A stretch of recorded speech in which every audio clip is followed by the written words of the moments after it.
नमस्ते दोस्तों, आज हम एक अद्भुत और रहस्यमयी विषय पर चर्चा करेंगे। आज हम एक ऐसे सवाल के बारे में बात करेंगे जो बहुत पुराना है। हमारा ब्रह्मांड कैसे बना?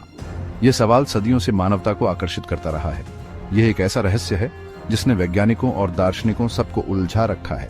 प्राचीन काल से लेकर आज तक इस प्रश्न का उत्तर खोजने के लिए कई प्रयास किए गए हैं। हमारा ब्रह्मांड बहुत बड़ा और रहस्यमयी है। इसमें अनगिनत तारे, ग्रह और आकाश गंगाएं हैं जो हमें विस्मित कर देती हैं। लेकिन क्या आप जानते हैं कि यह इतना बड़ा ब्रह्मांड एक छोटे से बिंदु से शुरू हुआ था? यह सुनने में अजीब लगता है, लेकिन यह सच है। जी हाँ, बिल्कुल सही सुना। वैज्ञानिकों ने इस अद्भुत तथ्य की पुष्टि की है। इस रहस्य को समझने के लिए वैज्ञानिकों ने एक थ्योरी बनाई जिसे बिग बैंग थ्योरी कहते हैं। यह थ्योरी हमें बताती है कि ब्रह्मांड की उत्पत्ति कैसे हुई। ये थ्योरी कहती है कि लगभग 13.8 अरब साल पहले पूरा ब्रह्मांड एक बहुत ही गर्म और घने बिंदु में था, जिसे सिंगुलैरिटी कहते हैं। यह सिंगुलैरिटी इतनी घनी और गर्म थी कि हम उसकी कल्पना भी नहीं कर सकते। फिर एक धमाका हुआ, एक ऐसा धमाका जो पहले कभी नहीं हुआ और आगे कभी नहीं होगा। इस धमाके ने ब्रह्मांड को जन्म दिया। इसी धमाके को बिग बैंग कहते हैं। इस धमाके के बाद ब्रह्मांड का विस्तार शुरू हुआ और आज भी यह विस्तार जारी है। यह एक अद्भुत और रहस्यमयी प्रक्रिया है जो हमें ब्रह्मांड की गहराइयों में झांकने का मौका देती है।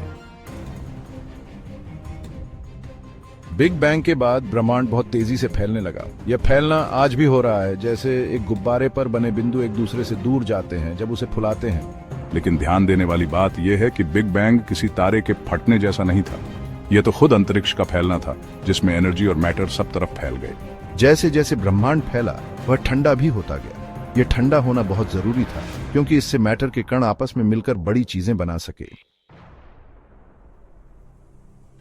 बिग बैंग के तुरंत बाद ब्रह्मांड बहुत गर्म और घना था। यह एक ऐसा समय था जब ऊर्जा और पदार्थ का घनत्व अत्यधिक था।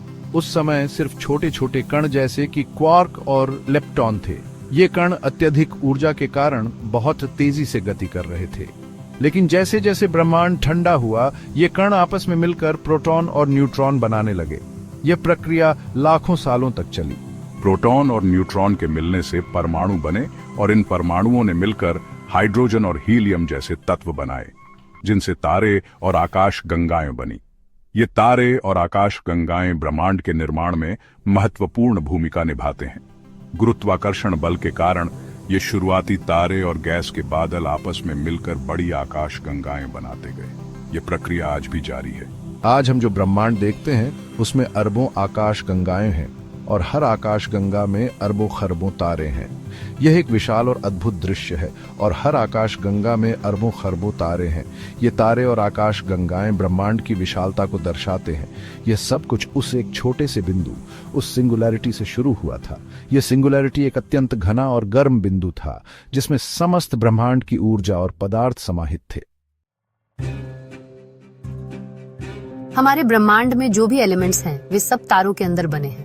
तारों के अंदर न्यूक्लियर फ्यूजन की प्रक्रिया से हाइड्रोजन और हीलियम जैसे हल्के एलिमेंट्स से कार्बन, ऑक्सीजन, नाइट्रोजन जैसे भारी एलिमेंट्स बनते हैं। यह प्रक्रिया लाखों सालों तक चलती रहती है, जिससे हमारे ब्रह्मांड में विभिन्न प्रकार के एलिमेंट्स का निर्माण होता है।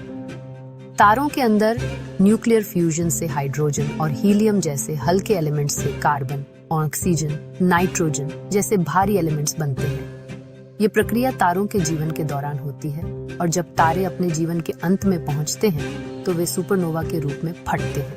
ये भारी एलिमेंट्स जो जिंदगी के लिए जरूरी हैं, तारों के फटने से अंतरिक्ष में फैल गए। सुपरनोवा एक्सप्लोजन के दौरान ये एलिमेंट्स अंतरिक्ष में बिखर जाते हैं और नए तारों, ग्रहों और अन्य खगोलीय पिंडों के निर्माण में योगदान करते हैं। इन्हीं एलिमेंट्स से ग्रह, क्षुद्र ग्रह और दूसरी चीजें बनी। हमारे सौरमंडल के ग्रह और क्षुद्र ग्रह भी इन्हीं एलिमेंट्स से बने हैं। ये कॉस्मिक डस्ट और गैस के बादल मिलकर ग्रहों और अन्य खगोलीय पिंडों का निर्माण करते हैं। धरती पर जिंदगी भी इन्हीं एलिमेंट्स से शुरू हुई। जब धरती का निर्माण हुआ तो ये एलिमेंट्स यहाँ पर भी मौजूद थे। इन एलिमेंट्स ने मिलकर ऑर्गेनिक मॉलिक्यूल्स का निर्माण किया, जो जीवन के लिए आवश्यक हैं। करोड़ों साल पहले धरती पर मौजूद ऑर्गेनिक मॉलिक्यूल्स से जिंदगी की शुरुआत हुई। यह प्रक्रिया बहुत ही धीमी और जटिल थी, जिसमें लाखों साल लगे।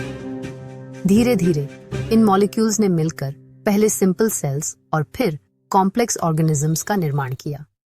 यह एक कॉम्प्लिकेटेड प्रक्रिया थी, जिसके बारे में वैज्ञानिक अभी भी रिसर्च कर रहे हैं। वैज्ञानिक ये समझने की कोशिश कर रहे हैं कि कैसे इन सिंपल मॉलिक्यूल्स ने मिलकर जीवन की जटिल संरचनाओं का निर्माण किया। यह रिसर्च हमें हमारे ब्रह्मांड और जीवन की उत्पत्ति के बारे में और अधिक जानने में मदद कर रही है।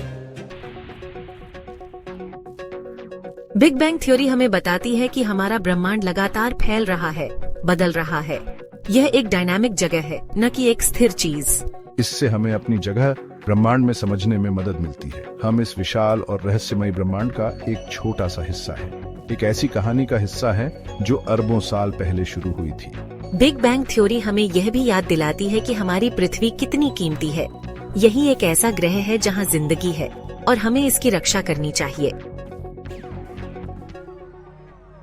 बिग बैंग थ्योरी ब्रह्मांड की उत्पत्ति के बारे में हमारी समझ में एक बड़ा कदम है, लेकिन यह आखिरी जवाब नहीं है। अभी भी बहुत कुछ है जो हम नहीं जानते। आगे वैज्ञानिक और भी पावरफुल दूरबीनों और अंतरिक्ष यानों से ब्रह्मांड के रहस्यों को समझने की कोशिश करेंगे। वे ब्रह्मांड के शुरुआती समय, डार्क मैटर और डार्क एनर्जी के रहस्यों को समझने की कोशिश करेंगे। ब्रह्मांड की खोज इंसानों की जिज्ञासा की यात्रा है और यह यात्रा अभी चलती रहेगी।